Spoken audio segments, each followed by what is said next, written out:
começa exatamente isso. Por que então ele começa do trabalho? Porque tem que se determinar para Lukács algo que é decisivo, qual é a gênese de um ser. O que são esses traços essenciais, fundamentais, existentes dentro do ser social? Pensar a gênese ajuda a compreendermos exatamente o que seriam aquelas formações superiores, mais complexas do ser social. E para Lukács, começar pelo trabalho é decisivo nesse sentido. Eu gostaria então de me reportar, fazer esse movimento de ir no capítulo do trabalho, dizer o que ele está fazendo ali, para a gente dar exatamente esses passos e entender qual é a especificidade da ideologia e qual é a especificidade da política. Vejam, há uma passagem muito mal lida, e nas traduções caseiras anteriores muito mal traduzidas, que está exatamente no início do capítulo do trabalho.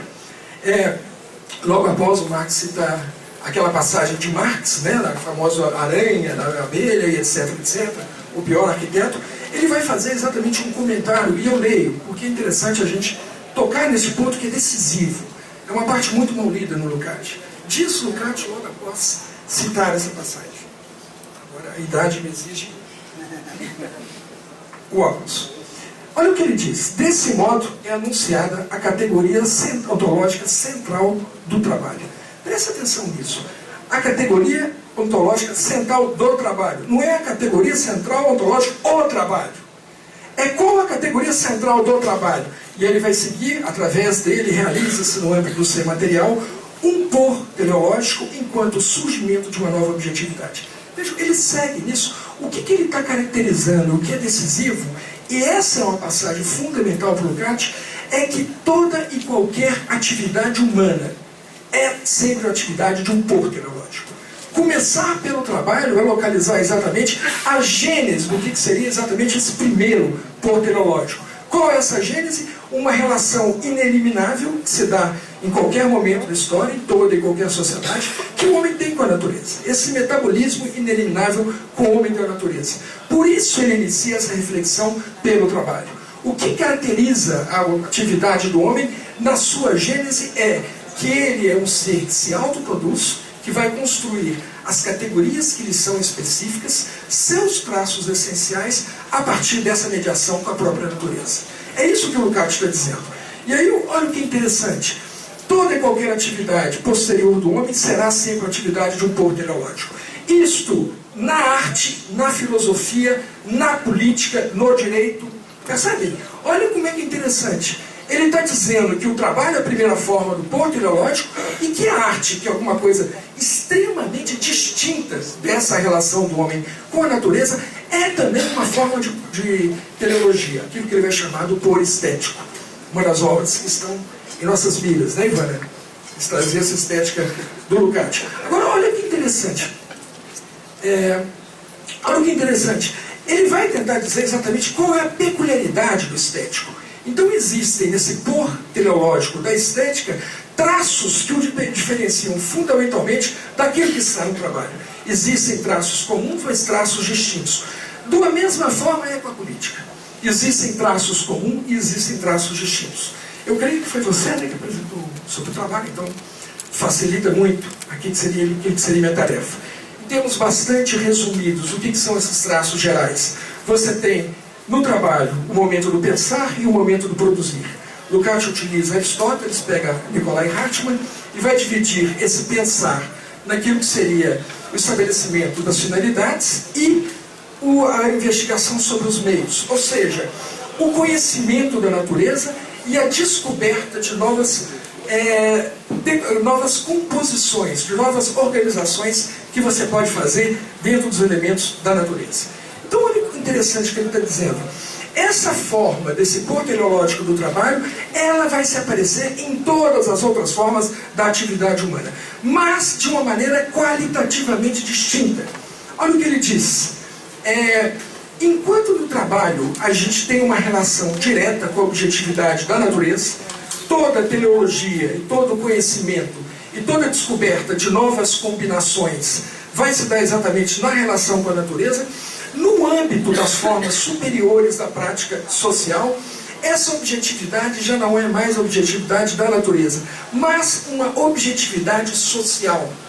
O que diferencia profundamente a peculiaridade de uma forma de atividade da outra forma de atividade junto à natureza. Ele começa a diferenciar isso dentro do próprio trabalho. Não sei se você chegou a trabalhar isso, mas existem duas formas do pôr teleológico dentro do trabalho. O primário, aquele que visa diretamente um objeto da natureza, transformar a natureza, e o pôr teleológico secundário. Antes de se transformar a natureza, você dirige a consciência dos outros indivíduos, tentando exortá-los a assumir determinadas decisões e determinados comportamentos, para depois você chegar ao que seria essa mudança da materialidade, do mundo da objetividade natural. Então ele já diferencia que o pôr teleológico primário visa a natureza em primeiro lugar. O secundário visa a consciência dos homens. E vejam como que ele já começa a abrir para uma discussão distinta. As formas superiores das práticas sociais, nós teremos a prevalência exatamente disso que seriam os pores teleológicos secundários. Você não visa diretamente uma transformação da natureza, mas visa, em primeiro lugar, a consciência dos homens. Fazer com que eles assumam decisões, ideias e comportamentos dentro do âmbito da própria sociabilidade. São momentos extremamente distintos, quando já não está mais em causa a objetividade natural e se coloca em causa aquilo que vem a ser a objetividade social. Essa distinção que o Lukács faz é decisiva. E exatamente eu acho que não preciso render muito esses temas, uma vez que já chegou a ser trabalhado. E aqui que o Lukács vai tentar exatamente fazer esse movimento para pensar aquilo que vem a ser a ideologia e aquilo que vem a ser a política. Vejam, toda a teleologia ela tem que compreender as leis da natureza e dar provas de que compreendeu, transformando o próprio mundo. Então há esse critério de que é necessário se realizar uma transformação no mundo.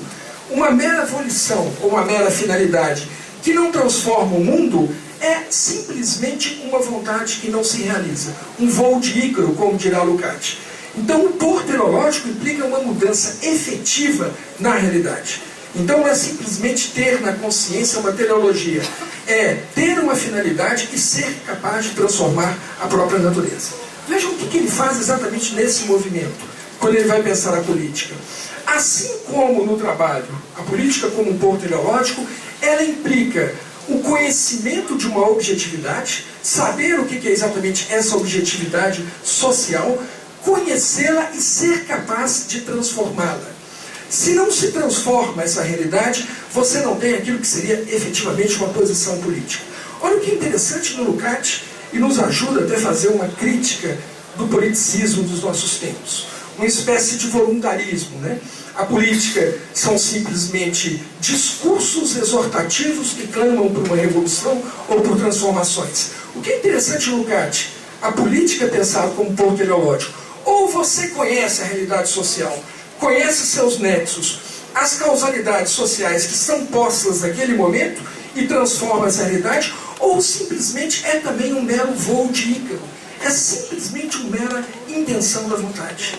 Então ele quebra o que seria esse voluntarismo político ou esse politicismo. A política é um pôr teleológico que implica efetivamente uma transformação dessa realidade. Se não transforma, é simplesmente uma vontade. É simplesmente a volição de alguma pessoa. Olha como que ele vai fazer isso, ele inverte completamente o que seria a perspectiva que nós temos nos nossos dias. A política não é o que seria exatamente uma categoria específica humana, não é ela o que seria a dimensão mais importante, preponderante do ser social, mas é uma praxis que implica uma intervenção dentro da própria sociedade. Aqui eu me reencontro com o Zé Paulo. O que ele vai dizer na ideologia? E o interessante é essa visão que ele tem, que também é peculiar. Para ele não existe ideologia e política, mas a política é uma forma de ideologia. Daí, no geral, como que ele define isso? Toda ideologia é uma forma que os homens têm, por meio das suas ideias, de se conscientizar dos principais conflitos sociais de um determinado período e ser capaz de dirimi-los, enfrentá-los, intervir sobre eles e dar novas direções. Olha como que isso guarda uma relação muito próxima aos traços mais gerais do trabalho. Conhecer as leis da natureza e efetivamente engendrar novos seres, criar novos objetos. A política também é um ponto ideológico nesse sentido. Ou ela transforma essa prática social, essa realidade social, ou ela não é um porto ideológico. Então ele deixa essa caracterização muito precisa. E aí a política tem exatamente essa natureza, por excelência, ideológica.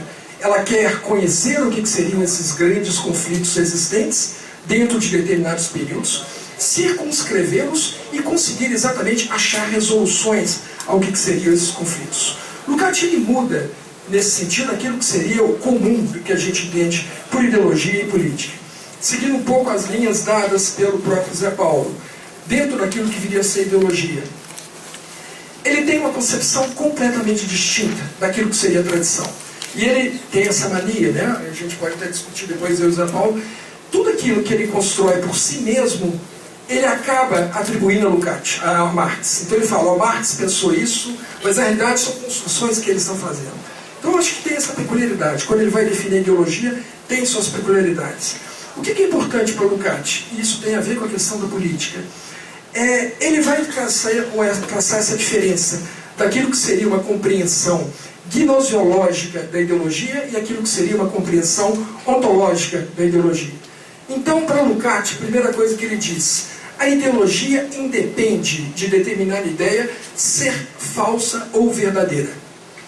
A grande questão da ideologia é que são ideias que, independentemente de falsas ou verdadeiras, elas intervêm diretamente dentro dessa realidade social. Se intervir, ela se coloca exatamente como ideologia. Então ele traz exemplos bastante interessantes. Vejam, ele cita Galileu Galilei, quando fez todas as suas teorias cósmicas, escreveu o seu livro, ele está escrevendo uma verdade científica. Nunca ele quis usar essas ideias como uma ideologia. Porém, leram Galileu, e são ideias verdadeiras, então vejam, a ideologia não é falsa, pode ser uma verdade científica. E essa verdade de Galileu, transposta para a esfera da realidade social, serviu sim como um combate político no interior daquela sociedade, que migrava do feudalismo para aquilo que seria a gênese do capitalismo.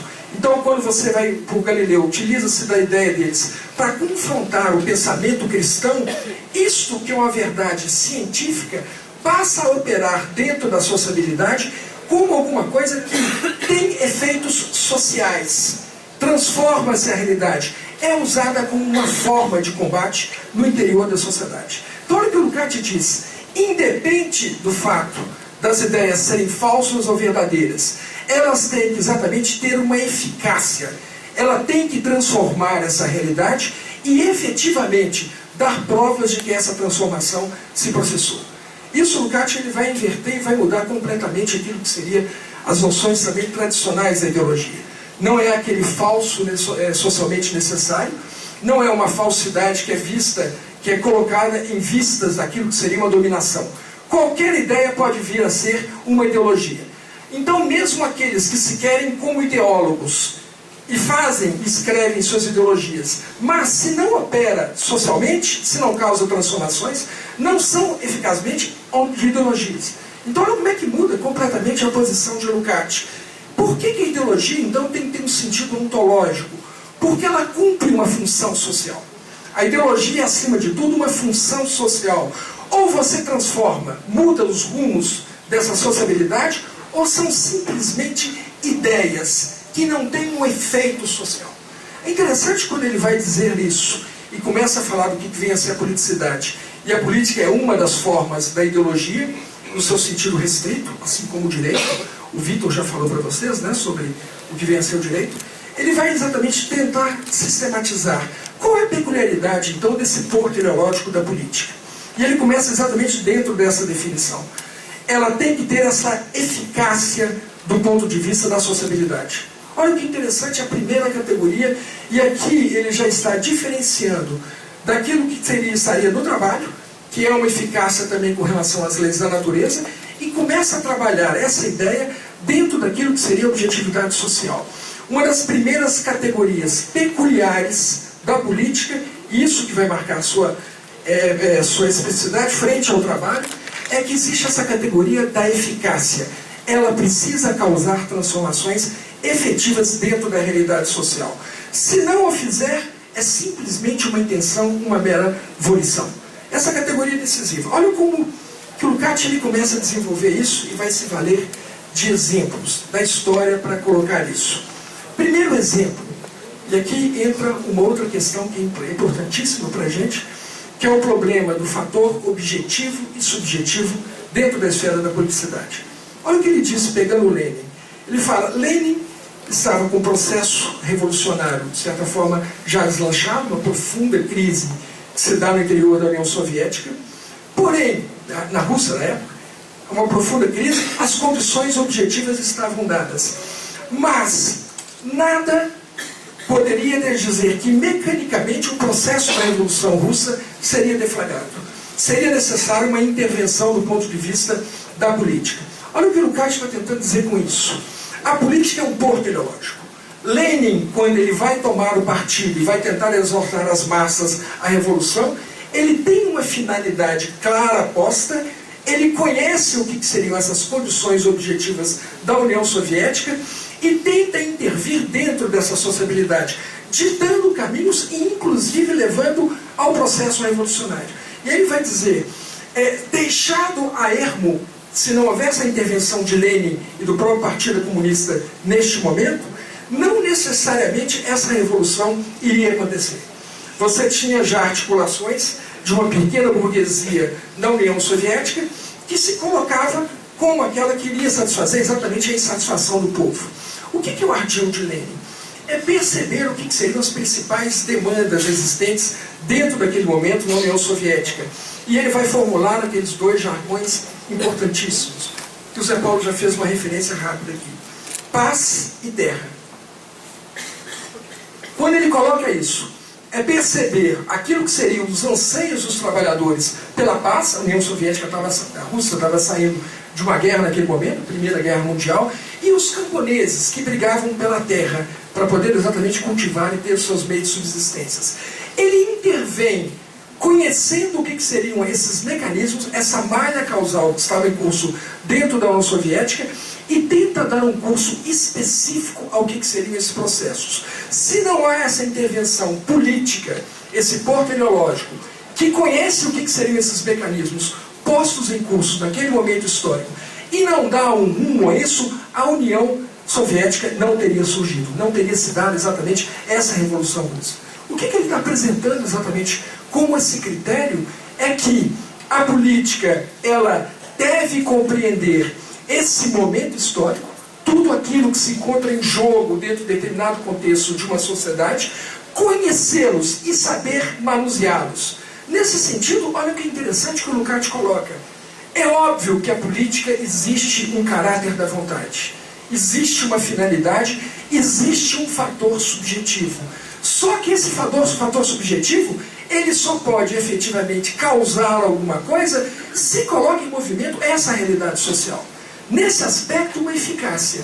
Ou ele transforma conhecendo essa realidade, ou simplesmente é uma função, é um voluntarismo, é um mero discurso. Esse critério para Lukács é decisivo. Por isso a política é um porto ideológico, onde esses dois momentos não são simplesmente momentos diferentes, mas são momentos diferenciados no interior de um complexo. O fator subjetivo, ele é decisivo para que haja um processo revolucionário, mas também, igualmente, é necessário que haja a intervenção subjetiva dos homens. Caso contrário, você não deslancha determinados processos sociais. Olha, algo que o Lukács coloca como bastante desafiador, e a gente pode extrair consequências disso. Não se poderia jamais dizer, portanto, que em Marx existe uma escatologia, que existe um destino onde os homens inexoravelmente serão levados, que a revolução é simplesmente fruto daquilo que seriam mecanismos objetivos que levariam exatamente à revolução. Lukács ele vai dizer, em última instância, só há revolução, só há transformação social na medida em que os homens decidem por essas transformações. Ou a subjetividade intervém e causa o processo revolucionário, ou ele simplesmente não ocorre. É interessante quando você coloca isso como, para se pensar até um pouco os nossos dias, né? Algumas pessoas veem o colapso do capitalismo, o capitalismo está colapsando, vem mais uma crise, então o capitalismo vai acabar. não vai acabar. Essas crises sempre se colocam e vão se repetindo e vão sendo consertadas de uma maneira meio capenga. Aí que é interessante que o Lukács coloca: ou os homens decidem pela revolução ou ela não ocorre. É isso que é decisivo. E decidir pela revolução é conhecer o que os processos que estão em causa dentro da sociabilidade do capital, conhecer exatamente o que é o fundamento da sociabilidade capitalista, para saber efetivamente o que fazer, como transformar e como dar novos rumos às tendências que hoje estão em curso. Vejam que interessante quando o Lukács faz isso. O marxismo, nesse sentido, ele é ao mesmo tempo, Marx, né, o pensamento de Marx, ele é ao mesmo tempo um pensamento de rigor, que quer conhecer o mundo e compreendê-lo, e quer essa compreensão para transformá-lo. Então, ao mesmo tempo que Marx é um pensamento científico, filosófico, que quer conhecer as bases da sociabilidade do capital, ele é também uma ideologia. E ele é onde esse âmbito de uma ideologia se dá de uma forma consciente. É a famosa última tese ad Feuerbach. Os filósofos se limitaram a interpretar o mundo, cabe transformá-lo. Mas para transformá-lo é necessário conhecê-lo. Daí esse esforço hercúleo de Marx de escrever o Capital, dedicou sua vida toda a isso. Escrever o Capital, porque não basta simplesmente dizer precisamos revolucionar, precisamos mudar o mundo, este mundo é injusto. Só é possível efetivamente transformar e criar uma revolução na medida em que você conhece os fundamentos de uma sociabilidade capitalista. Conhecendo os fundamentos que se norteiam pela teoria do valor, pela exatamente essa produção do valor, você sabe exatamente aonde tocar e onde quebrar essas tendências que mantêm o que seria a sociabilidade do capital.